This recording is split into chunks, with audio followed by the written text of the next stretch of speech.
Bonjour à tous. Aujourd'hui, nous sommes le jeudi 20 août 2026 et notre cher ami, notre frère Andrei Martianov est avec nous. Bon retour parmi nous, Andrei. Tout le plaisir est pour moi. Andrei, laissez-moi commencer par ce qui s'est passé avec l'Abraham Lincoln. À l'instant, nous venons d'apprendre que le George Washington arrive dans la région. Il est simplement dans la région. Et ils y sont arrivés. Le principal problème avec l'Abraham Lincoln, c'était la ligne de ravitaillement. Le porte-avions n'était pas ravitaillé correctement, si je peux le dire ainsi, parce qu'ils ont affirmé que la 5e flotte des États-Unis, à Bahreïn, avait été frappée et détruite, et qu'il n'y avait aucune communication entre Pete Hegseth et Donald Trump. C'était le principal problème, selon ce qu'a rapporté MSNBC. Et le nouveau porte-avions est dans la région.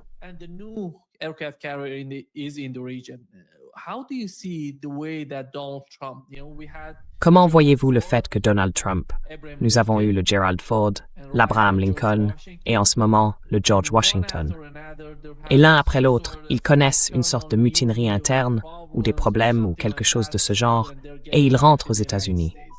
Voyez-vous le conflit?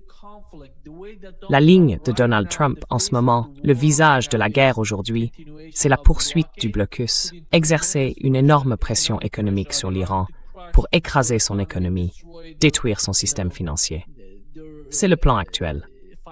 Mais en ce qui concerne l'aspect militaire, comment voyez-vous la situation avec le nouveau porte-avions et avec l'autre, l'Abraham Lincoln, qui a quitté la région?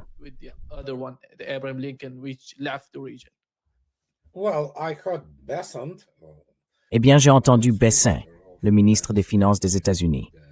Vous savez, ce type est complètement à côté de la plaque. Il ne comprend pas que l'aspect militaire est crucial, que c'est le fondement de tout. Dans ce cas précis, l'aspect économique est secondaire, parce que de toute évidence, les États-Unis ont été vaincus militairement. Et ils reviennent à la seule chose qu'ils savent faire, des stratégies indirectes. Vous savez, simplement saboter les gens. Donc voilà. Le point essentiel, d'abord, c'est que l'Iran, contrairement à ce qui était le cas auparavant, n'est plus seul. Point final. C'est aussi simple que ça. Les Iraniens eux-mêmes soulignent que la Russie fournit beaucoup de choses à l'Iran en ce moment. La Chine fait beaucoup de choses pour l'Iran.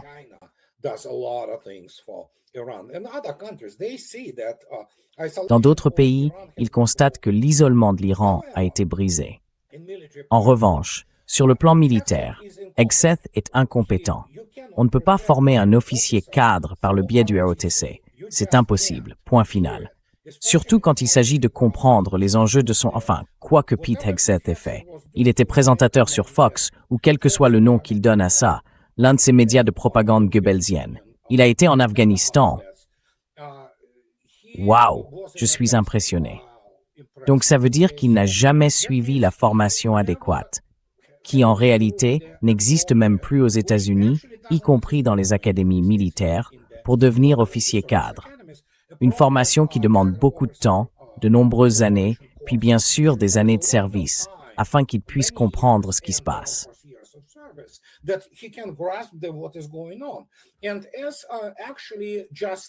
Et justement, à l'instant, la gouverneure du New Jersey, ancien officier de marine, n'a pas tort. Et encore une fois, peu m'importe qu'ils soient démocrates ou républicains, ils sont tous pareils, de toute façon. Mais elle est intervenue il y a, je veux dire, quelques heures à peine, et elle a dit que ni Trump, ni Hegseth, ni ceux qui les entourent n'ont la moindre compréhension de leur réalité militaire, pour ainsi dire. Et par conséquent, ce n'est pas de la stratégie. Encore une fois, les États-Unis n'ont jamais su faire de stratégie. Peu importe le président, ils ne sont tout simplement pas bons dans ce domaine, d'accord? Et donc, ce qui se passe maintenant, c'est qu'on se heurte aux problèmes opérationnels. Nous savons que le Gerald Ford est une catastrophe. C'est une catastrophe technologique.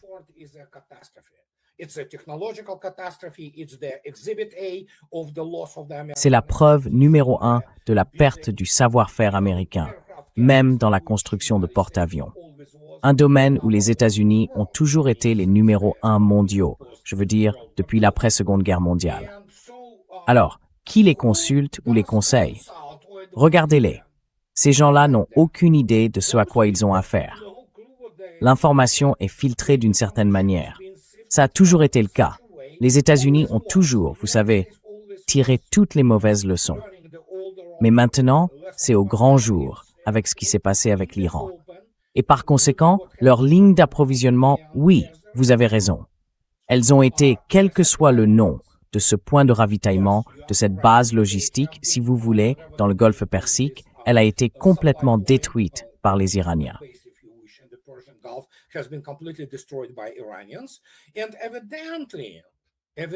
Et visiblement, plus personne ne donne d'ordre comme il faut.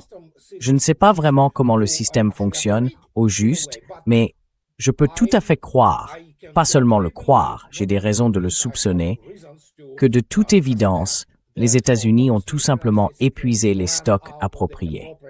C'est un euphémisme pour parler des armes à distance de sécurité. Les États-Unis n'ont plus d'armes à distance de sécurité. Ils les ont tout simplement épuisées. Je ne suis pas sûr pour ces JDAM. Ces bombes ne sont probablement pas terribles non plus. Et donc, le Wall Street Journal parle d'une marine américaine retenue. Mais elle n'est pas retenue. Elle n'est pas retenue. C'est en réalité un manque de ressources.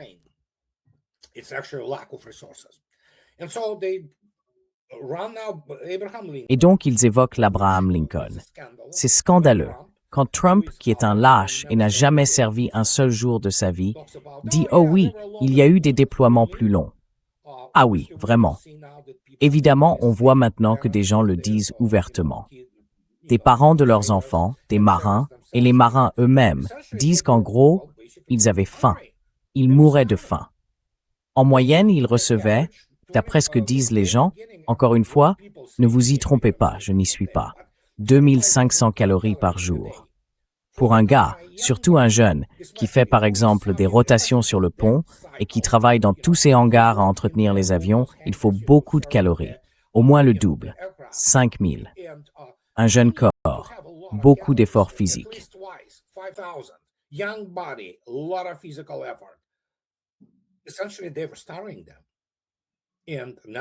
En substance, il les affamait. Et maintenant, qui va en être tenu responsable?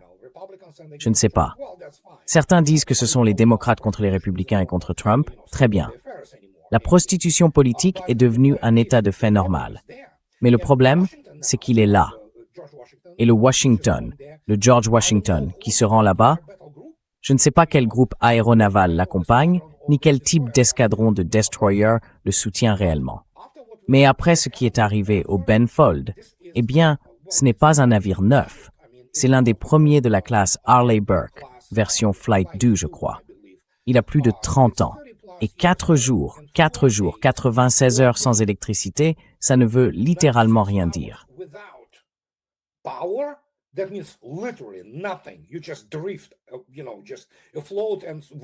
Vous dérivez, vous savez, vous flottez, et puis advienne que pourra. Il se passe quelque chose là-bas, que nous examinons.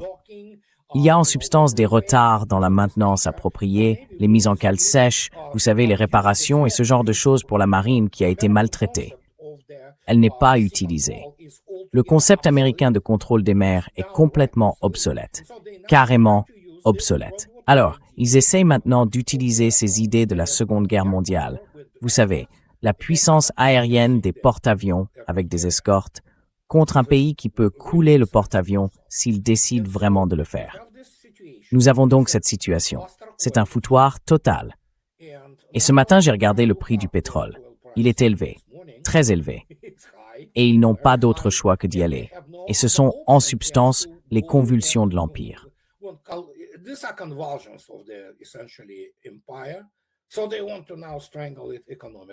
Alors maintenant, ils veulent l'étrangler économiquement. D'accord, qu'ils essaient. Ils ont déjà essayé auparavant.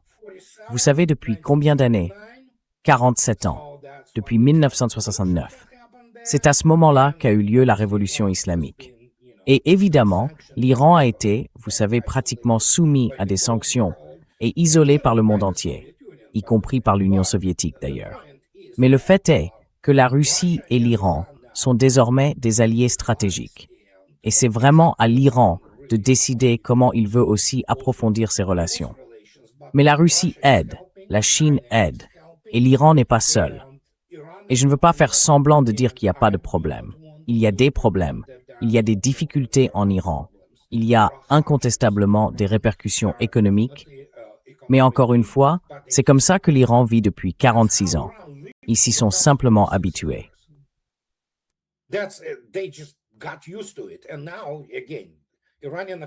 Et maintenant, encore une fois, des responsables iraniens sont sortis hier, je crois, pour dire « Oh non, la Russie nous fournit beaucoup de pétrole. » Et bon, d'accord, ils ont maintenant cette chose formidable. C'est ce que beaucoup de gens ne comprennent pas. Ils ont la mer Caspienne. Et la mer Caspienne, ça signifie quoi? Une voie maritime directe entre la Russie et l'Iran, en plus de la branche ferroviaire qui passe par le Turkménistan et le Kazakhstan. Mais ces gens-là n'étaient pas fiables. Or, avec la mer Caspienne, les Russes ont construit beaucoup de navires spécialement pour le transport de conteneurs et d'autres marchandises, entre Astrakhan, par exemple, et même Makhachkala, puis vers l'Iran. Donc c'est différent. Et quoi qu'il fasse, l'Iran n'est pas... L'Iran a vaincu l'armée américaine. C'est aussi simple que ça.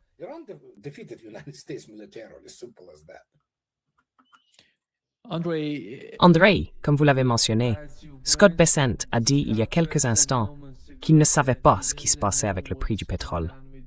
Ce type est complètement idiot. Je veux dire, c'est tout simplement incroyable.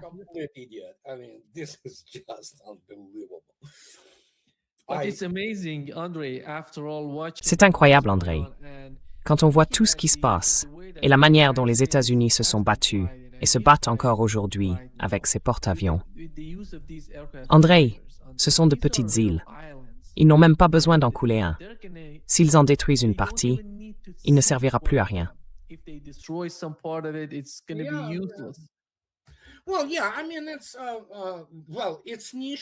Eh bien oui, je veux dire, c'est un système d'armes de niche. Or, tout ça, on ne peut pas le défendre. On ne peut pas. Tous ceux qui me parlent de SM-6, Aegis, vous savez, Spy-6, c'est du vent. Vous ne pouvez pas arrêter un missile hypersonique, ni même une salve de missiles anti-navires supersoniques. Point final. Vous ne pouvez pas. Et donc, surtout si l'on parle de véritables armes hypersoniques, comme le 3M22 Zircon, ils ne les verront pas arriver avant qu'il ne soit trop tard. Alors, elles sont utiles pourquoi? Eh bien, contre quelque chose comme le Venezuela, d'accord? Vous placez un LLHD et un porte-avions au centre, disons comme pivot d'un groupe aéronaval, avec une force amphibie dotée de ces LHD.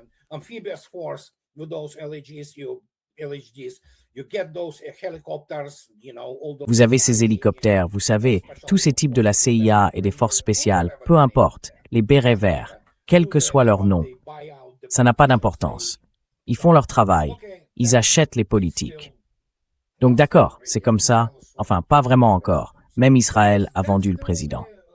Donc, c'est la seule façon dont ça peut marcher. Pour ce qui est d'aller dans ce coin-là, d'y avoir cet actif, qui avec le groupe aérien embarqué, représente en moyenne, je ne parle pas de 4 milliards ou 13 milliards, juste de la coque elle-même du système. Ensuite, vous ajoutez le groupe aérien embarqué, vous savez, 8 milliards. Les avions, chacun d'eux, selon le modèle, peuvent coûter jusqu'à 100 millions de dollars. Donc, vous ajoutez tout ça. Vous avez donc environ 20 milliards de dollars que vous exposez à un certain danger.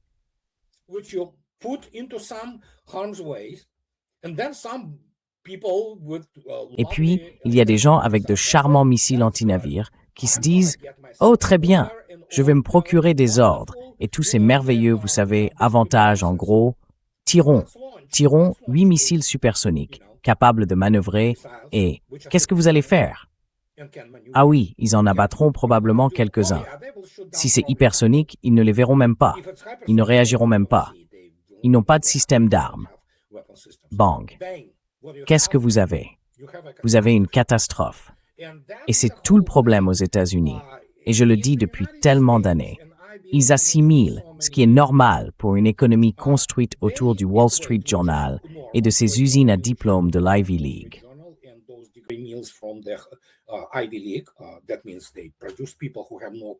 Cela signifie qu'ils produisent des gens qui n'ont aucune idée de ce dont ils parlent. Ils assimilent le prix d'une chose à son efficacité au combat. Et ils découvrent maintenant que ça ne vaut rien. Toute leur vision du monde est erronée. Et si, comme je l'ai déjà dit, dans l'opération militaire spéciale, ils pouvaient se cacher derrière tout ça, vous savez, les 3 millions d'Ukrainiens tués. Bon, oui, très bien. Vous savez, c'est comme ça qu'ils font la guerre. Maintenant, ils ne peuvent plus faire ça, parce que c'est au grand jour, de façon que tout le monde puisse le voir. Et donc, il y a maintenant cette idée, qui n'est pas une idée. C'est ce qui s'est passé. Oh mon Dieu. L'opération militaire spéciale et la guerre en Iran sont liées. Bien sûr qu'elles sont liées. Bien sûr que oui.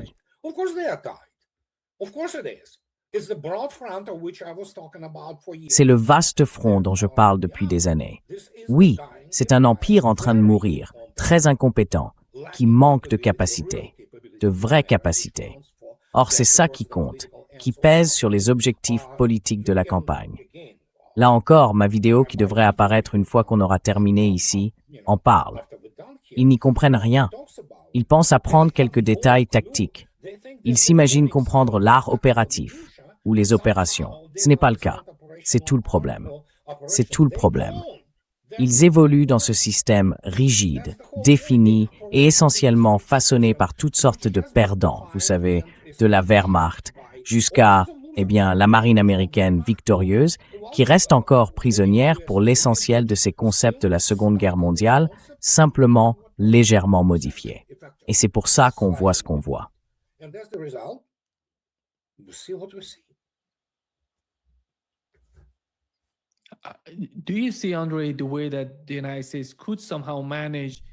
Vois-tu, Andrei, une manière pour les États-Unis de gérer l'emploi des porte-avions de façon efficace? Je veux dire, au plus fort de la guerre, il y en avait au moins 3 dans la région, qui coopéraient entre eux pendant cette guerre de 40 jours, commencée le 28 février. Et en ce moment, il y en a un sur place. Dans le cadre de ce blocus, qui est la base, le fondement de ce que Donald Trump essaie de faire contre l'Iran, cette pression économique et financière fait partie de l'opération qu'il mène dans le Golfe Persique. À ton avis, combien de temps peuvent-ils maintenir ce blocus? Parce que militairement, tôt ou tard, je suppose que l'Iran va frapper les États-Unis d'une manière ou d'une autre, vu la façon dont on en parle en Iran. Dans leur esprit, c'est inévitable.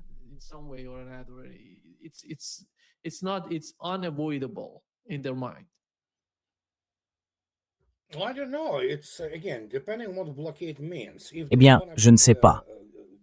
Encore une fois, tout dépend de ce qu'on entend par blocus. S'ils vont se retrouver impliqués dans une quelconque activité de tir, il y a, comme je l'ai déjà dit, des raisons très sérieuses de penser qu'ils sont tout simplement à court des armes, qui constituent essentiellement la base de ces, vous savez, idées sur la manière dont les États-Unis font la guerre, sur leur façon de faire la guerre.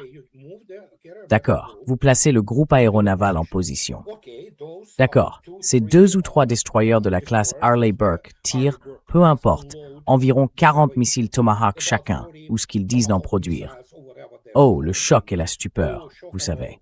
Et puis, bien sûr, vous commencez à faire tourner votre cycle de pont. Et qu'est-ce que vous faites? D'accord, vous avez des JASSM.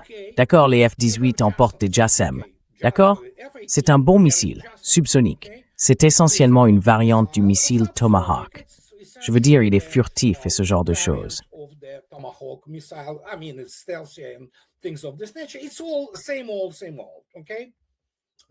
C'est toujours la même chose, d'accord? Des types de guidage différents, mais c'est globalement très similaire. Donc, ils doivent atteindre ce qu'on appelle le Rubesh Pushka, autrement dit la ligne de lancement, idéalement au-delà des systèmes de défense aérienne. Ils tirent, font demi-tour, reviennent, rechargent, et ainsi de suite. Mais combien de ces missiles leur reste-t-il? Nous savons qu'ils les ont épuisés, à l'exception de ce qu'on appelle les stocks intouchables. On ne peut tout simplement pas y toucher, parce que sinon, vous vous retrouvez complètement sans capacité de frappe. C'est tout. C'est la seule chose qu'ils ont. D'accord, ils peuvent peut-être déployer un dernier SSGN de classe OIO. À l'origine, c'étaient des sous-marins lanceurs de missiles stratégiques. Mais les 4 premières coques, qui sont anciennes, vraiment très anciennes, ont été converties pour emporter des Tomahawks.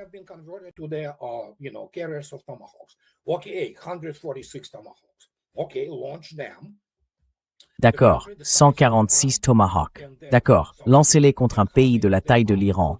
Et combien de ces Tomahawks vont... En fait, visiblement, ils ont tendance à, vous savez, beaucoup tomber en panne. Donc voilà, qu'est-ce qui reste? D'accord, on recommence. Il recommence. Qu'est-ce qui reste? Et puis soudain, oh là là, il nous reste enfin quelques Tomahawks et quelques JASSM s'il en reste. Et beaucoup de gens ne se souviennent pas. Et c'est là que... Enfin, encore une fois, en 1999. Et écoutez, la Serbie, la Yougoslavie, essentiellement la Serbie, c'est un petit pays, tout compte fait. Au 78e jour, il commençait à manquer de Tomahawk lancés depuis les airs.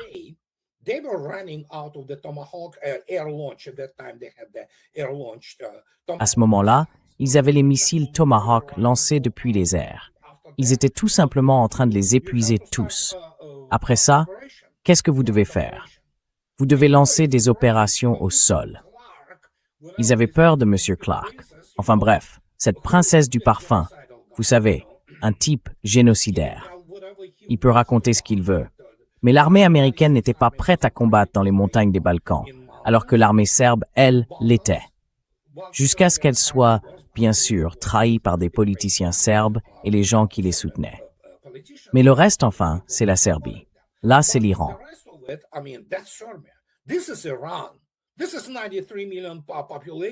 C'est une population de 93 millions d'habitants, dont la plupart prendront les armes. Sans compter qu'ils disposent d'une armée régulière tout à fait respectable, avec une puissance de feu de bon niveau. Alors, qu'est-ce que vous allez faire? C'est bien là tout le problème. Manifestement, aujourd'hui, ils ne veulent pas se battre. Bien sûr qu'ils ne veulent pas se battre. Ils ne veulent pas se battre à cause du succès. Ils ne veulent pas se battre parce qu'ils n'ont rien avec quoi se battre.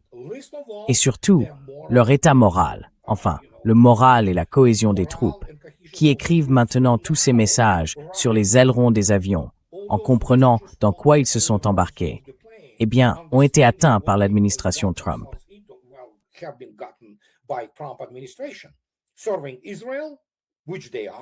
Au service d'Israël qu'elles servent, les forces armées des États-Unis n'existent plus. Enfin, les États-Unis n'ont plus de forces armées américaines. Ce sont des forces armées israéliennes. Oui, il n'y a plus de Congrès américain. C'est la Knesset 2.0. Les États-Unis ont été totalement corrompus par le lobby israélien. Et vous savez quoi? C'est tout. Et beaucoup de gens n'arrivent toujours pas à accepter le fait que, chaque jour, ils vont au magasin. Moi, j'y vais, pas tous les jours, mais je vais dans les magasins. Je ne suis pas aveugle. Je vois ce qui se passe avec les prix de la viande, d'autres produits, des œufs et ce genre de choses. Je vois ce qui se passe dans les stations-service.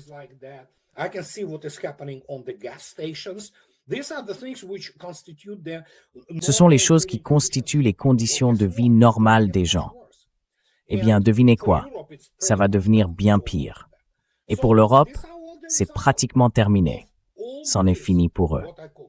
Donc voilà, tous les résultats de tout ça, de ce que j'appelle un COI groupé, qui se déroule dans le monde occidental sous la conduite des États-Unis. Les Européens, fidèles à eux-mêmes, essaient en quelque sorte de trouver leur propre manière de se suicider. Mais les États-Unis, voilà où ils en sont. Ça va empirer. Trump le sait, il le sent. Il y a une bande de crétins et d'imbéciles qui s'agitent. Eux, ils connaissent leurs élections, vous savez, les élections de mi-mandat.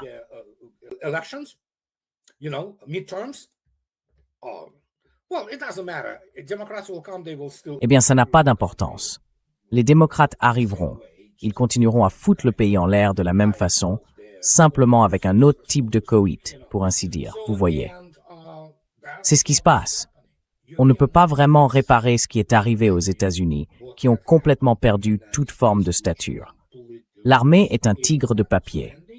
Et sur le plan économique, on voit bien ce qui se passe.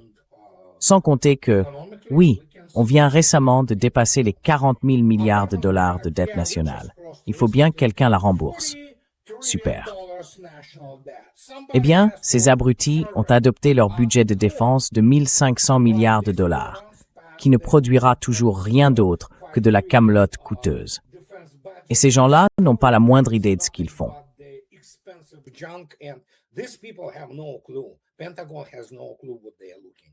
Le Pentagone n'a aucune idée de ce qu'il cherche.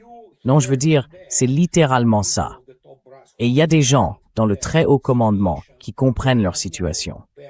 Mais ils n'ont absolument aucune influence sur leur processus de décision, vous voyez. Et vous avez littéralement ça, comme l'a dit à juste titre le gouverneur du New Jersey. Il tient ça de ces bandes dessinées Marvel. C'est ça, la conception que Pete Hegseth a de la guerre.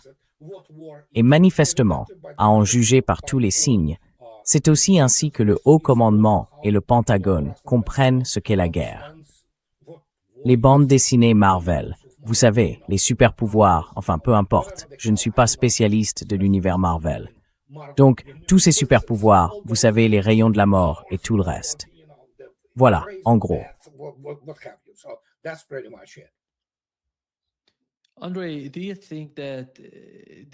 Andrei, pensez-vous que le Pentagone commence à comprendre les fondamentaux ou les principales raisons pour lesquelles, d'une certaine manière, si l'on regarde les deux guerres, en Ukraine et en Asie occidentale selon moi, les États-Unis sont dans une sorte de bourbier. Ils ne savent pas comment en sortir. Ils ne savent pas ou ne veulent pas en sortir. Israël serait plus que ravi que les États-Unis restent dans le conflit, et les Européens aussi. Mais les États-Unis, au final, vous ne voyez rien, aucun mouvement, aucune avancée positive au sein de l'administration. Cette administration, vous vous souvenez, avant l'élection de cette administration aux États-Unis, il était question de ramener les emplois, de rapatrier la production aux États-Unis. Aujourd'hui, rien de tel ne se produit.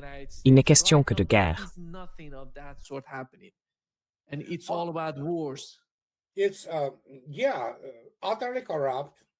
Oui, totalement corrompus, totalement incompétents. La seule chose qu'ils savent faire, premièrement, c'est servir Israël, lécher les bottes de Netanyahou. Et les États-Unis, manifestement, ça leur convient, du moins Washington, D.C. Militairement, ils sont totalement incompétents. Je vous le répète, quand on regarde ce qui a été fait en 2023, c'était essentiellement un commandement américain. Ils commandaient depuis le sommet, vous savez, jusqu'au niveau des bataillons et des compagnies. C'est incroyable. Et puis, vous ne pouvez pas leur expliquer que les armes américaines ne sont pas de bonnes armes. Il y a des plateformes pour lesquelles les Américains sont vraiment bons. Je veux dire, il y avait, disons, les F-18. Vous savez, les Super Hornets sont des avions corrects, vraiment.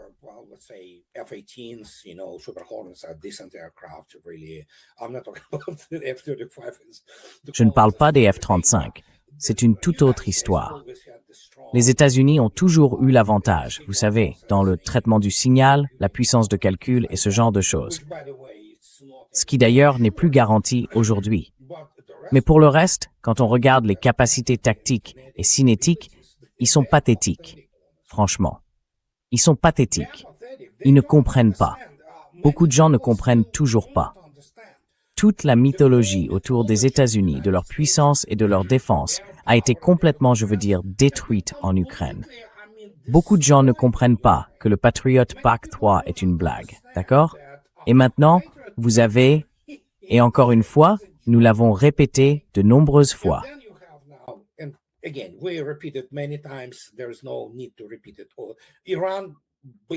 Inutile de le répéter.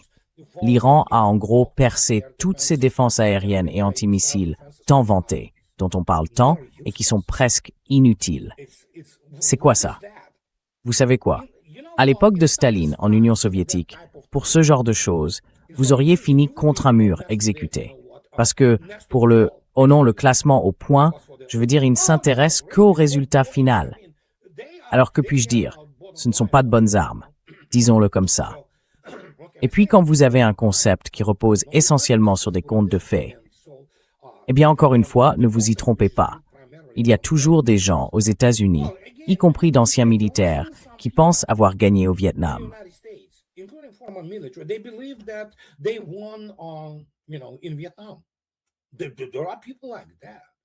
Il y a des gens comme ça.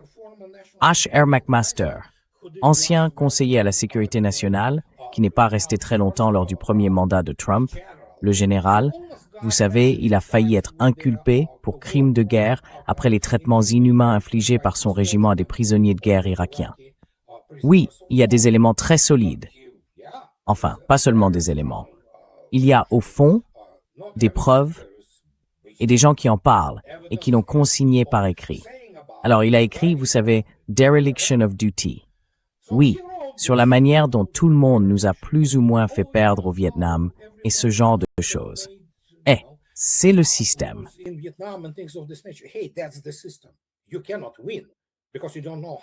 Vous ne pouvez pas gagner parce que vous ne savez pas comment combattre. C'est tout le problème. Ils ne comprennent pas ce qu'est une véritable guerre continentale parce que les États-Unis n'ont aucune véritable expérience des armées de masse dans une guerre continentale. Beaucoup de gens ne se souviennent pas qu'avant la Seconde Guerre mondiale, l'armée américaine n'était que la 12e au monde par sa taille. Elle était en retard. Ils utilisaient, vous savez, des silhouettes en carton pour représenter les chars, pour l'entraînement et ce genre de choses. Et la réputation de l'armée américaine s'est faite principalement pendant la Seconde Guerre mondiale. Ce qu'ils ne peuvent pas admettre, ce avec quoi ils ne peuvent pas vivre, c'est que l'armée rouge a supporté l'essentiel du choc et a éliminé la crème de la crème des forces de l'Axe sur le front de l'Est.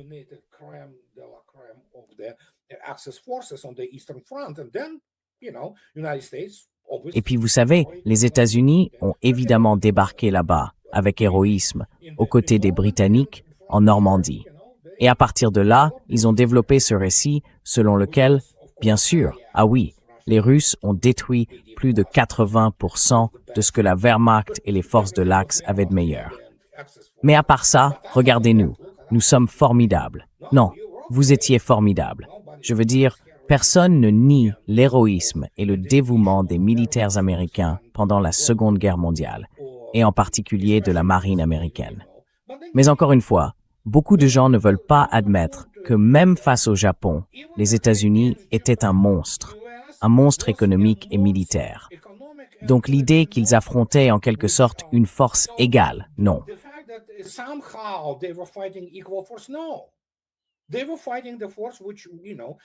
Ils combattaient une force qui, vous savez, comme la marine japonaise et le Japon, n'était pas une puissance si formidable que ça.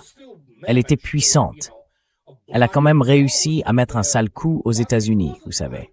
Mais ce n'était pas du genre « Ah oui, on est dominé par les autres ». Eux, ils l'étaient. Alors, quand on regarde ça, les gars, regardez la vraie guerre. Regardez le rapport des forces et des moyens. Comment cela s'est fait? Ah, quelles étaient les capacités tactiques et opérationnelles? Non. Toute cette foutue histoire de la Seconde Guerre mondiale a été écrite par des généraux de la Wehrmacht. Et ils ont façonné cette vision de l'OTAN et des États-Unis sur le... Ils apprennent toujours, pour une raison ou une autre, des perdants.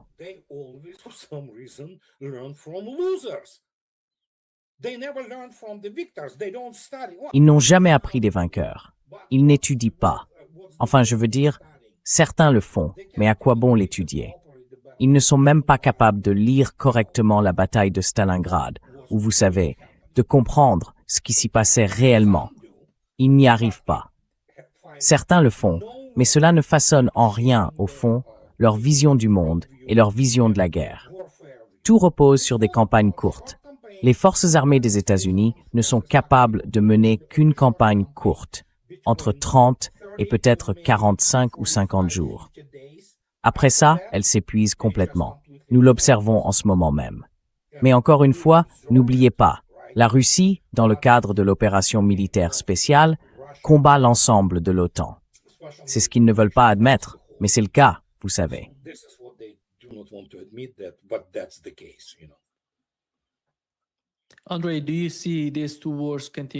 Andrei, voyez-vous ces deux guerres se poursuivre jusqu'à la prochaine administration aux États-Unis?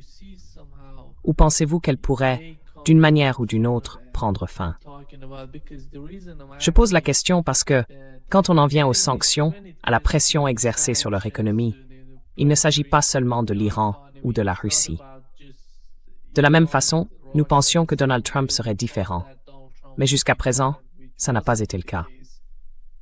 Et j'ai l'impression qu'ils ont, d'une certaine manière, réussi à gérer l'administration Trump. Il n'y a plus d'administration Trump.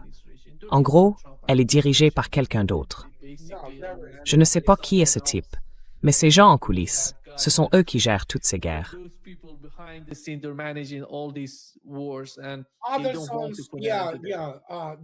Oui, oui, ce ne sont pas des gens brillants, ne vous y trompez pas. Ces soi-disant puissances en place, tous ces intérêts prétendument tout-puissants, vous savez, ces puissants intérêts dont tout le monde sait très bien lesquels ils sont. Ce sont les capitaux de la famille Rothschild, les Adelson. Ils possèdent Trump, ils possèdent Rubio. Rubio est le garçon de cabane de Myriam Adelson. Ce ne sont donc pas des gens normaux, à bien des égards, et ils sont totalement incompétents. Vous avez toute cette clique de financiers et d'avocats qui ne comprennent absolument rien à ce qui se passe en dehors de leur monde. Par exemple, les Adelson, ils ne se sont jamais souciés des États-Unis. S'ils doivent tuer des Américains, ils les tueront tant qu'Israël survit. Rappelez-vous, quand ce type, Adelson, était encore en vie, il voulait larguer une bombe nucléaire sur l'Iran dès le départ. Voilà le genre de personnes qui commettent un génocide à Gaza et des choses comme ça.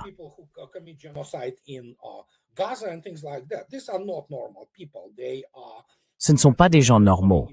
Ce sont au fond des anomalies parmi les humains. Donc en gros, on peut les qualifier de sortes d'avatars des nazis allemands et de choses de cette nature. Par leur malfaisance et par leur absence d'humanité, voilà ce qu'ils sont. Alors, qu'est-ce que je peux dire? Je veux dire, il n'y a pas, et je suis d'accord avec vous, il n'y a pas d'administration Trump. Il y a une bande d'imbéciles pathétiques qui courent partout, terrifiés. Beaucoup d'entre eux sont effrayés et désespérés. Et puis l'incompétence, et je veux dire le niveau d'incompétence de l'armée américaine et de l'administration est sidérant, stupéfiant. Et Trump n'est que la continuation de gens comme Biden, Obama. Voilà ce qu'ils sont. Vous parlez de gens qui n'ont absolument aucun sens du leadership. Oubliez même le leadership. Ils ne comprennent pas la première chose à quoi que ce soit.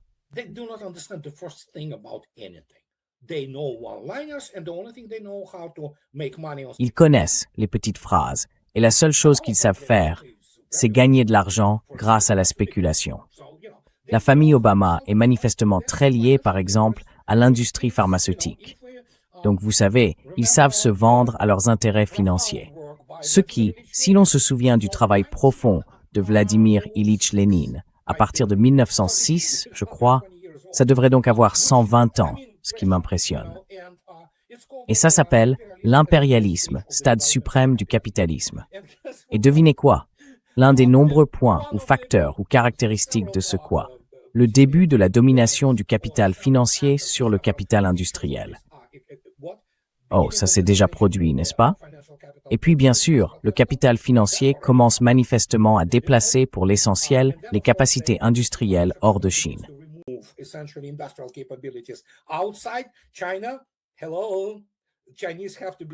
Les Chinois doivent être très reconnaissants envers l'impérialisme américain. Et bien sûr, oui, qu'il y ait davantage de guerres, de conflits, parce qu'ils doivent, d'une manière ou d'une autre, réellement exploiter l'Empire. Parce que la seule chose qu'ils connaissent, c'est l'argent. Enfin, tous les zéros qu'il y a dans les ordinateurs de Wall Street. Wall Street, c'est essentiellement la pièce à conviction numéro 1 de l'impérialisme américain. Mais au bout du compte, voilà, c'est arrivé. L'impérialisme américain est mort. Il commence tout juste à pourrir. Il se décompose sous nos yeux. Et devinez quoi? Nous devons vivre avec cette phase pendant un certain temps, maintenant. Et les États-Unis, est-ce une république? Non, c'est une kakistocratie.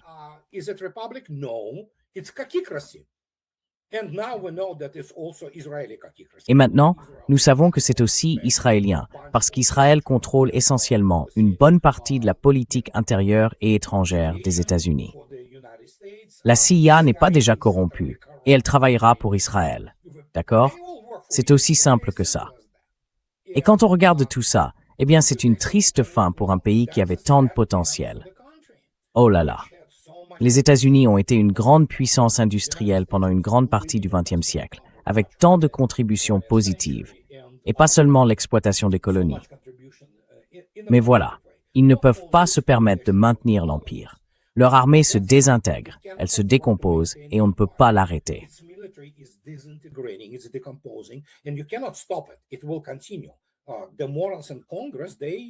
Ça va continuer. Les crétins au Congrès, par exemple, font passer des lois. La loi impose aux États-Unis d'avoir 11 porte-avions. Il y a un proverbe célèbre du début du XXe siècle. Si vous voulez mettre le pays en faillite, faites-lui cadeau d'un cuirassé. Les États-Unis ont 11 éléphants blancs, incapables de mener une vraie guerre contre un ennemi moderne. Et pourtant, ils vont dépenser de l'argent pour ça. Franchement, je sais pas. C'est une folie totale. C'est kafkaïen, vous savez, d'un surréalisme digne de Gogol. Je me retrouve comme stupéfait parce que j'observe.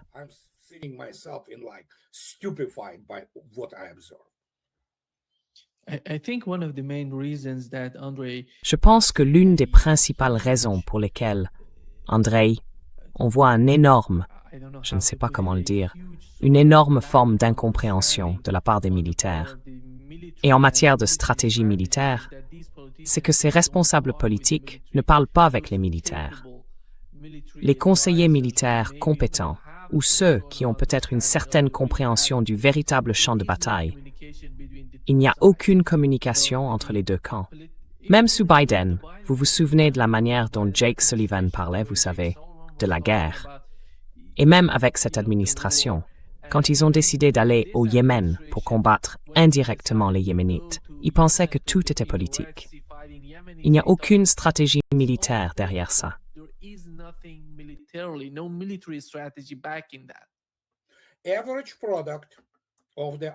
Le produit moyen de l'Ivy League aux États-Unis, c'est l'un de ces diplômés fabriqués à la chaîne, de l'université de Georgetown à Princeton, Yale ou Harvard, qui sort avec son diplôme de droit, d'histoire ou d'économie et se mêle des questions de véritable stratégie.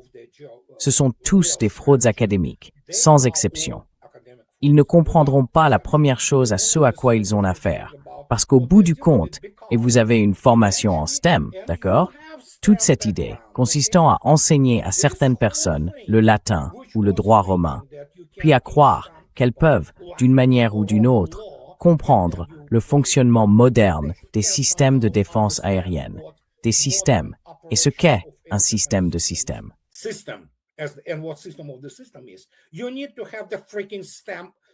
Il faut avoir une putain de formation sérieuse en sciences, technologie, ingénierie et mathématiques. Il faut avoir une solide expérience militaire pour comprendre comment tout ça fonctionne. Aucun d'entre eux ne le comprend. Aucun. Zéro. Prenez, je veux dire, Jake Sullivan, Biden, Trump, ou cet abruti de Hegseth, peu importe. Beaucoup d'officiers américains ne le comprennent pas non plus. Ils sont le produit d'un système de diplôme en sciences humaines nivelé par le bas. Ils passent par le ROTC, puis ils obtiennent ces diplômes et se mettent à écrire. Écoutez, je lis des mémoires de beaucoup de gens qui vont décrocher leur doctorat ou je ne sais quoi, leur master, sur tel ou tel type d'opération.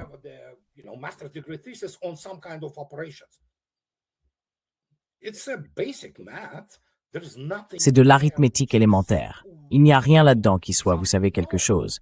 Non. Ils ne pourront pas réussir les concours d'entrée d'une quelconque académie militaire russe. Ils n'en seront pas capables. Ils ont appris à manipuler les choses à partir d'une histoire fictive, à partir de données fictives. Et donc, ils vont... Je vais vous donner un exemple. Ce soi-disant Sir Anthony Beevor. Ou 44 semaines à Sandhurst. Sandhurst, c'est l'école professionnelle pour les imbéciles au Royaume-Uni. Ça ne forme pas de vrais officiers. Alors lui, ah oui, il étudiait sous la direction de ce type, vous savez, John Keegan.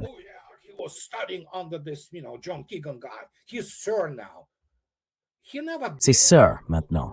Il n'a jamais osé aller dans les archives russes, à Podolsk. Il a dit « Oh, je me sens plus à l'aise avec les archives allemandes. » Très bien. Apprenez des archives allemandes. Vous allez perdre tout ce qu'il est possible de perdre, vous savez, mais vous ne pouvez pas les changer. C'est métaphysique.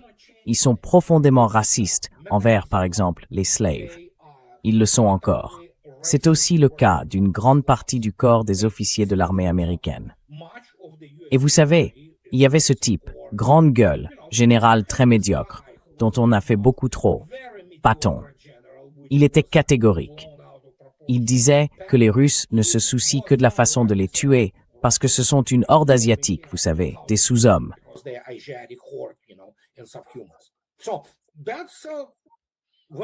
Donc voilà. Quand vous faites ça, ne vous étonnez pas de vous faire botter le cul, vous voyez. Et les États-Unis ont la meilleure armée du monde pour perdre des guerres. Ils peuvent se faire mettre une raclée en permanence et ils trouveront toujours une excuse pour dire « Oh, c'était à cause de ça ». Alors qu'en fait, c'est parce que vous êtes incompétent et que vous ne connaissez pas la vraie histoire. Vous ne connaissez pas les opérations réelles. Je l'ai vu. Je sais à quel point leur corps d'officier est pitoyable. Alors, forcément, à quoi vous attendez-vous? Vous pensez aller en Iran.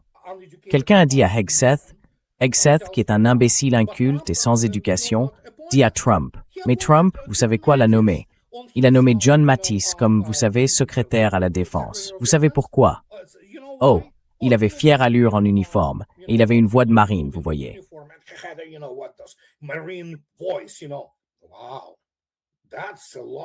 Wow. Ça fait beaucoup de qualifications, je peux vous le dire. Mattis sait-il résoudre une simple équation du second degré? Parce que c'est en fait à la base, c'est l'élément central du principal modèle d'attrition. Il n'en a probablement jamais entendu parler, vous savez, mais c'est le modèle d'attrition qui est le fondement de la corrélation des forces et des moyens.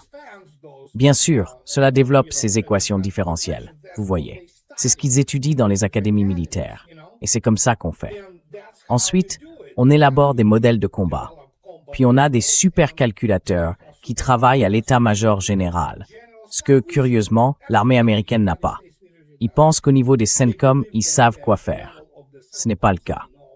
Andrei, que pensez-vous de cette tentative désespérée de la Turquie d'acheter des F-35 et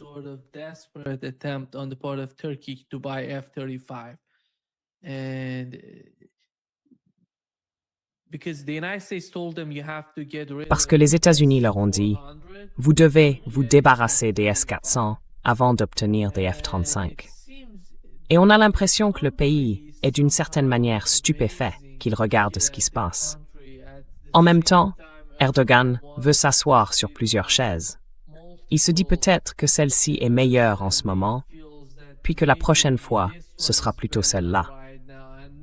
Mais au bout du compte, on ne peut pas toutes les garder à la fois.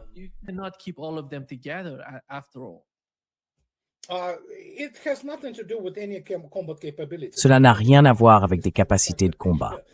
Le F-35, malgré le fait qu'ils essaient d'en corriger les problèmes, c'est un avion pathétique, d'accord? C'est vraiment la pièce à conviction numéro 1 de la corruption et de l'échec de l'expertise. Vous savez, il ne coche toujours pas les 6 cases nécessaires pour être déclaré apte à la mission. Il n'est capable d'aucune de ces missions essentielles. Mais la Turquie, écoutez, gardez bien à l'esprit qui est Erdogan. Erdogan, c'est les frères musulmans. C'est un Cayman et il est très cupide. Ne vous y trompez pas. Son clan, les gens qui l'entourent, le sont aussi. C'est l'étendue de ce que je comprends sur ce sujet. Mais ne vous y trompez pas, je ne suis pas spécialiste de la Turquie. Mais je sais que ce n'est pas vraiment corrompu. Et lui veut. La seule chose qu'il sait faire, c'est ainsi qu'il a exercé et conduit son pouvoir. Jouer. Essayez de jouer sur ce tableau.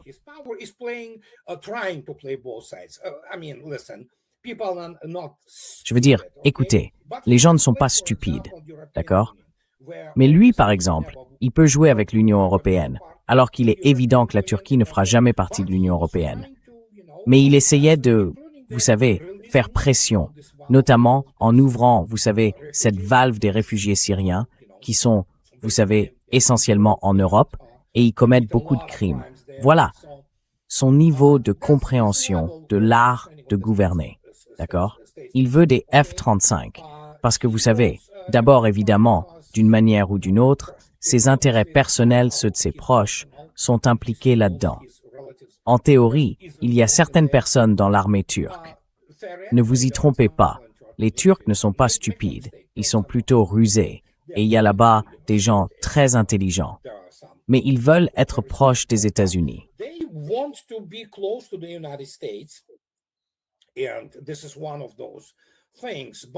Et c'est l'un de ces éléments. Mais maintenant, on a une autre variable dans tout ça. Quand Netanyahou a déclaré qu'il allait surveiller de très près la présence de la Turquie en Syrie, mon Dieu, encore plus de déchets, vous savez. Encore plus de... Bon, allez, voyons ce qui va se passer. Et s'il pense pouvoir utiliser des F-35 contre une puissance militaire sérieuse, vous savez, je ne sais pas. Tout est une question d'argent. Tout dépend de combien ils peuvent se vendre, vous savez. Il n'a donc jamais été question de véritable capacité militaire. Et juste pour vous donner un exemple, cette idée d'Erdogan sur la civilisation turkmène, vous savez, les Turcs. Oh oui, unifions tous ces peuples turcs. Mec, tu es complètement idiot. C'est tellement absurde. C'est absurde. Je veux dire, c'est grotesque. Non, ils peuvent acheter des gens comme les Kazakhs, par exemple, ou le Turkménistan, peu importe.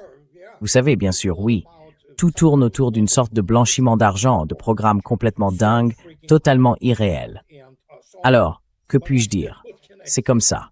C'est une réalité. La Turquie, malgré sa position particulière, reste dans le giron occidental. Elle fait toujours partie, en quelque sorte, phare de la civilisation occidentale. Mais économiquement, elle souffre énormément. Et tout le jeu consiste à savoir comment utiliser, vous savez, une sorte de... Ils appellent ça des investissements, alors que ce sont plutôt, en fait, des pots de vin versés aux bonnes personnes à Ankara, et tout ça, vous savez, pour se rapprocher des États-Unis. Erdogan va faire une erreur de calcul, évidemment.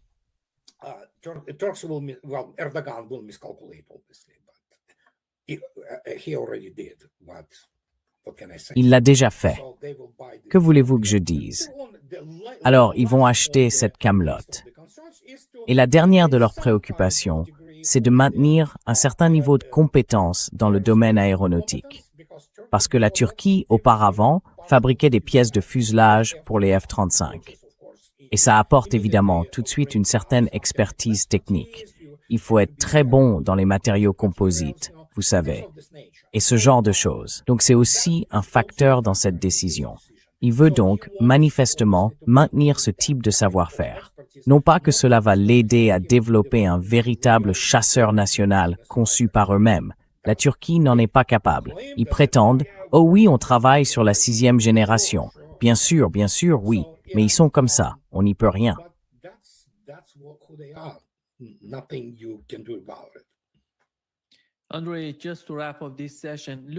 André, juste pour conclure cette session, quand on regarde le comportement d'Israël, en gros, ils combattent l'Iran, ils combattent la Turquie, ils veulent prendre une partie du Liban, une partie de la Syrie, tout Gaza, la Cisjordanie. C'est incroyable ce qui se passe dans le cas d'Israël.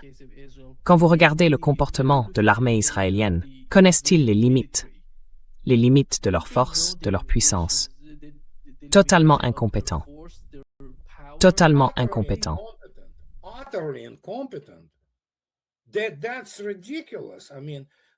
C'est ridicule. Enfin, ces gens sont carrément...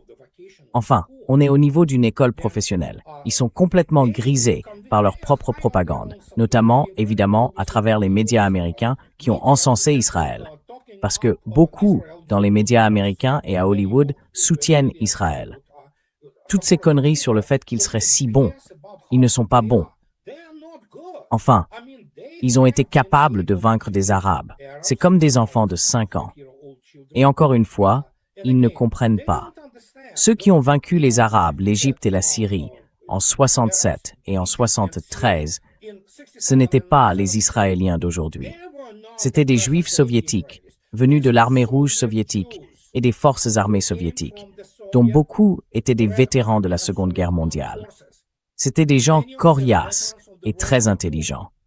Évidemment, c'est ce dont ils ne veulent pas parler.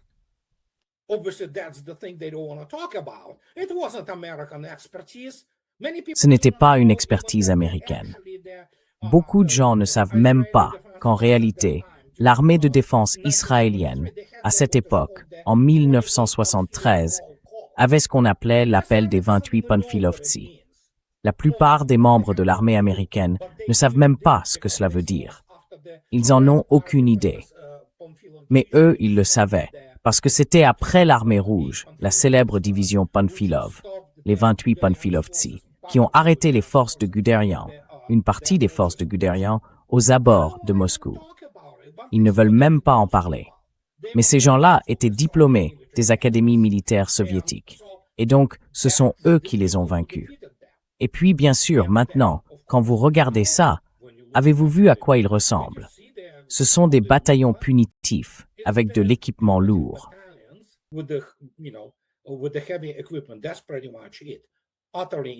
C'est à peu près tout.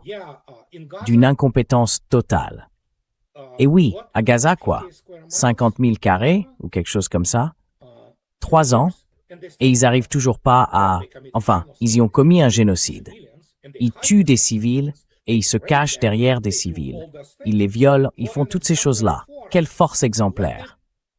Qu'on laisse les Israéliens écrire le manuel pour l'armée américaine, vous savez, dans les académies militaires américaines, sur la façon de faire la guerre. Tout est lié. Ça a toujours été comme ça. Ils ne pouvaient pas accepter le fait qu'ils n'étaient pas bons. D'accord? Ils n'étaient pas aussi bons qu'ils prétendaient l'être. Et en fait, maintenant, avec Israël, et le comportement et les performances, si on peut appeler ça comme ça, de l'armée de défense israélienne, si c'est ça, le niveau, c'est ça le niveau. C'est pour ça qu'ils perdent constamment des guerres.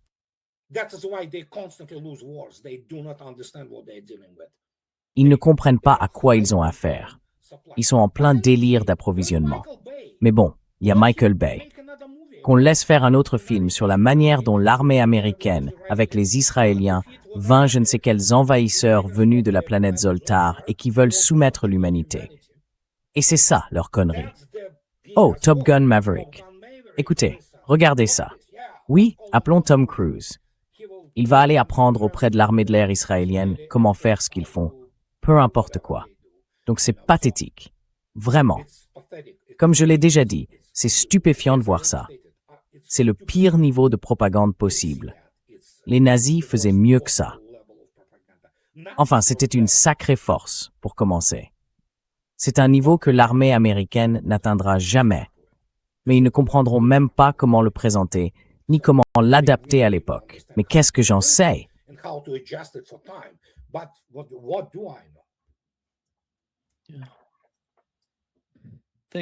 Merci beaucoup, Andrei, d'avoir été avec nous aujourd'hui.